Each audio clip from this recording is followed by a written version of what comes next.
Hi guys, and welcome back to the second to last episode of Believe With Me, where this week is all about Laura Moon and Mad Sweeney. But I'm also leaving out another very important character of this episode, and that would be Essie McGowan.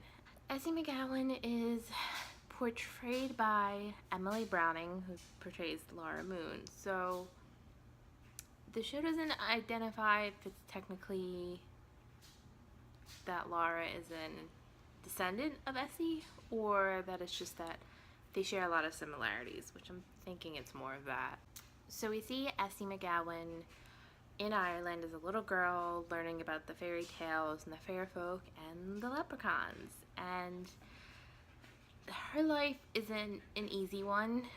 She kind of becomes a maid for this rich family, falls in love with the rich son, and gets screwed in the end when he won't admit to giving the necklace to her, and she gets shipped off to America.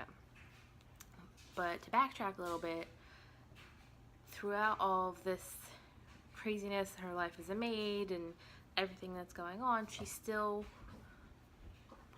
I guess you would say pray is not exactly, almost like a little sacrifice, token of appreciation to the fair folk, where she always puts out like a little bowl of milk, bread, anything that she can get her hands on.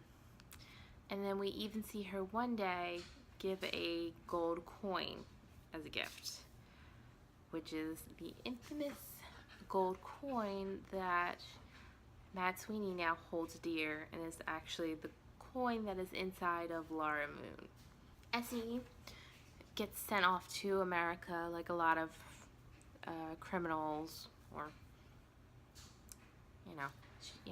the only transportation was by boat, so she spends a miserable journey on the boat until the captain falls in love with her, and she goes with it and ends up marrying the captain, stops in America for their drop-off, but goes back and lives in London with him. Even throughout all of this, on the boat, she's still showing her appreciation with whatever crumbs that she can let go of to give to the fair folk. Essie turns to a life of becoming a thief. She leaves the captain, but takes all his valuables with her, and then she kind of just becomes good at taking what she wants. And even throughout all this, she still leaves out whatever she can for the fair folk. But then she starts to kind of get greedy. Everything seems to be falling in her lap. She's living this life where she's making her own rules. She's independent, doesn't need a man in her life. She'll take them into her bed, but they're out the next morning. And she stops leaving little tokens for the fair folk, and it eventually catches up with her.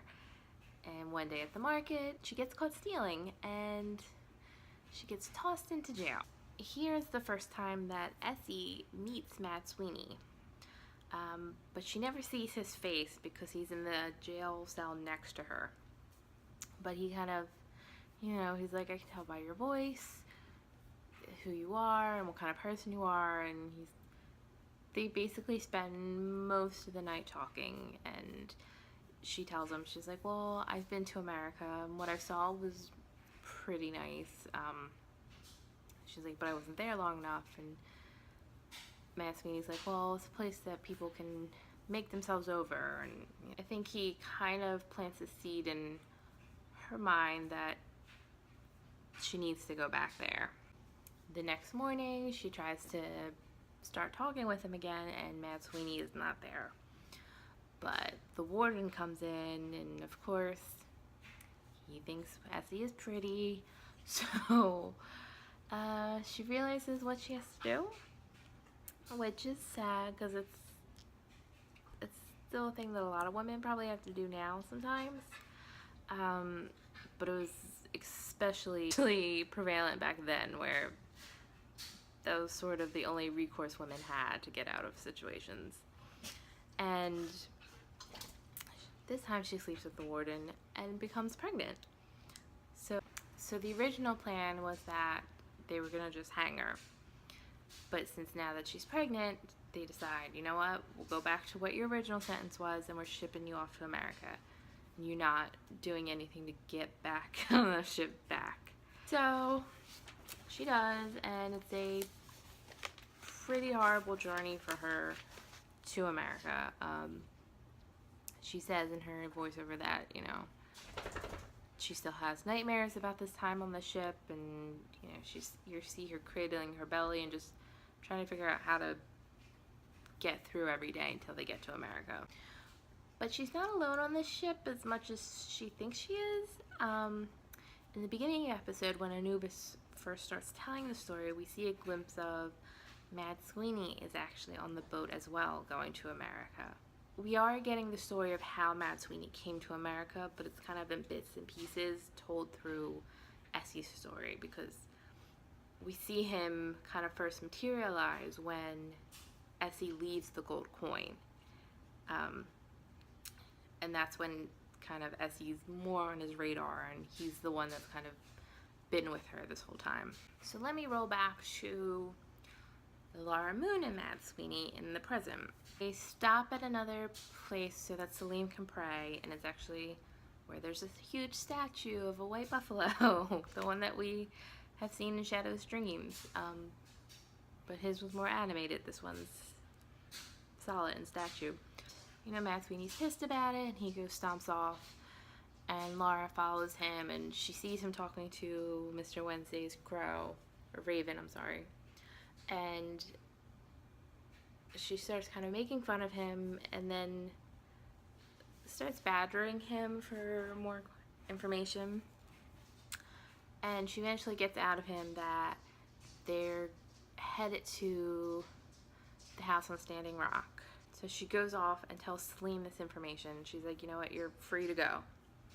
This is where they're all going to be. We'll meet you there eventually.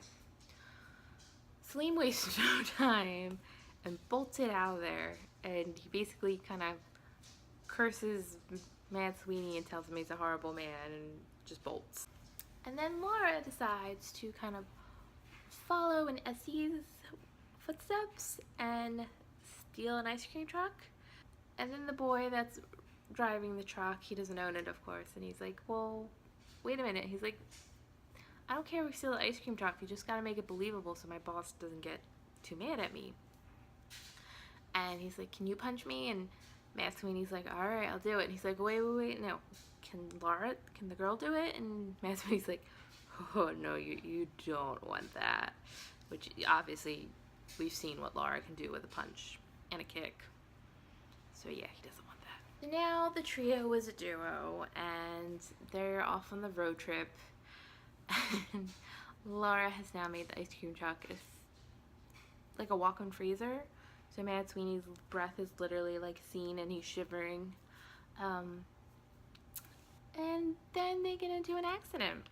A little bunny jumps into the road, and Laura flips the truck. And she goes flying out the window, and apparently the force of it rips open her chest, and the gold coin goes flying out of her. So she flops on the ground, dead. Dead. Mad Sweeney eventually wakes up, gets out of the truck, and he sees this, and he runs to go get the coin. And then we kind of get a flashback and learn that Mr. Wednesday made Mad Sweeney cause the car accident that originally killed Laura Moon.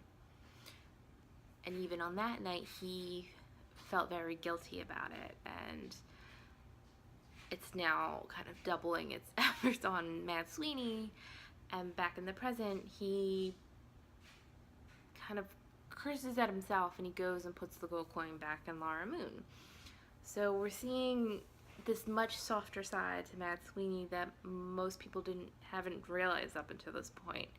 And I have to say, even in the show, or even in the book, we don't get this view of Mad Sweeney. It's completely different. Let me backtrack a bit. In the truck, while they're talking, Mad Sweeney, Laura Moon asks, you know, what are you doing for Mr. Wednesday? What's going on? And Mad Sweeney basically tells her, he's like, I was in a battle once before. I was in a battle once before, and I saw that I was going to die from it. So I just bolted. So he's like, all my life, he's like, I finally got to the point where I owe a battle. So I'm going to fight in Mr. Wednesday's battle. And Laura tells him, she's like, just die. She's like, it worked out for me fine. Why don't you do it? You can get out during your battle. And then she dies. Back in the past, we see Essie is telling the stories to her child and the child that she is also now raised, that is the master of the tobacco farm. So when she came to America, because she was already had a baby, instead of working on the field, the master said, you know what, be the wet nurse. So she kind of lucked out a little bit there. So she's telling them the stories of the fair folk. She's kind of re-brought that back into her life. And she's also got some of the people in the farm following in that footstep of leaving stuff out for fair folk. Eventually, the master, like every guy in her life apparently, falls in love with her. And this time, it seems that she kind of genuinely cares for him, the master, or the man in her life. And she eventually accepts the proposal, but she's like, I won't marry you as a slave. She's like, I need my time to be up, and then we can finally be a couple. So finally it happens. They get married, and it turns out their wedding night, or their wedding day and wedding night, is the first time that they had even kissed. She didn't jump on any sexual actions beforehand. She waited until it was pure and ready. So they're married for 10 years, and one night she swears she hears a banshee scream, and the next day her husband is dead. And not from supernatural forces. He dies from like a heart attack. Dies of a fever. I'm sorry. And, we see her as an older woman now, and she's taking care of the grandkids that her children have had, and the farm has flourished under her care. And one night she's just sitting out on her porch in a little rocking chair, and she's kind of gotten to the point where she's kept all the stories bottled inside because people are starting to grow out of it a little bit and they don't want to hear it. And she's sitting there, and then all of a sudden, Mad Sweeney walks up to the porch, and he asks, he's like, are you at C. McGowan? And of course, she's just like, yeah, who's there? Jump back to the future for a second. I swear, just a second. And Laura comes back to life, and she kind of accidentally throws Mad Sweeney across the road. And she hurry and bundles herself up because, her whole rib cage and everything's exposed. She's literally falling apart at this point.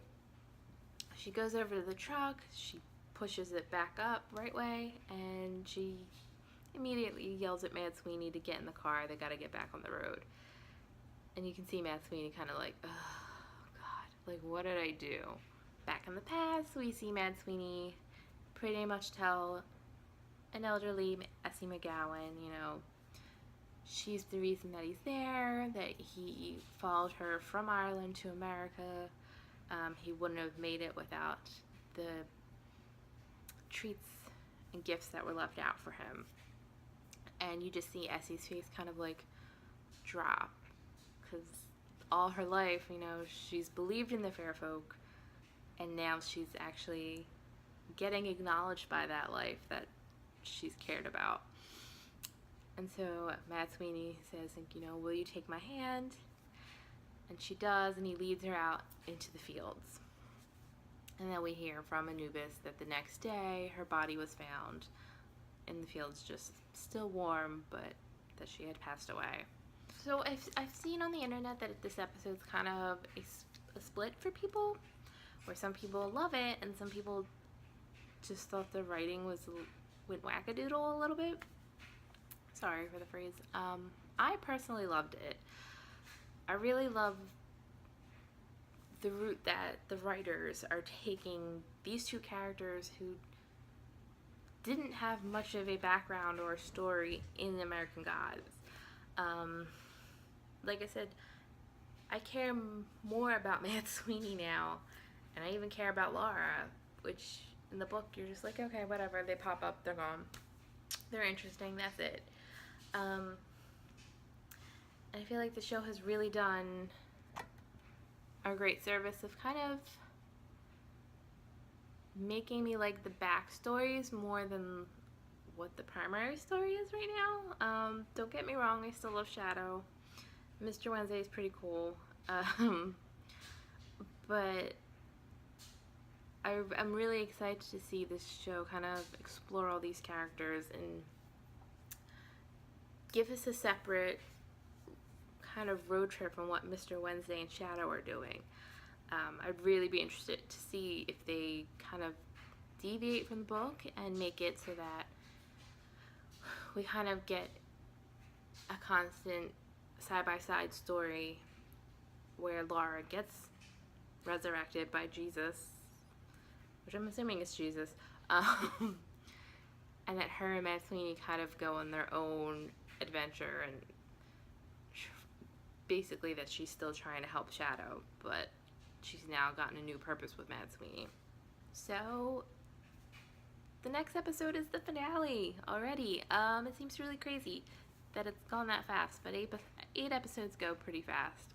As usual, just follow along on the socials. Subscribe to All Geek to Me TV so you can see Believe With Me. Follow us on Twitter. It's at allgeektomenet. Our website's allgeektome.net. And as usual, my personal Twitter is @StoryInTheEnd. I will see you next week for the final Believe With Me of the season. Bye!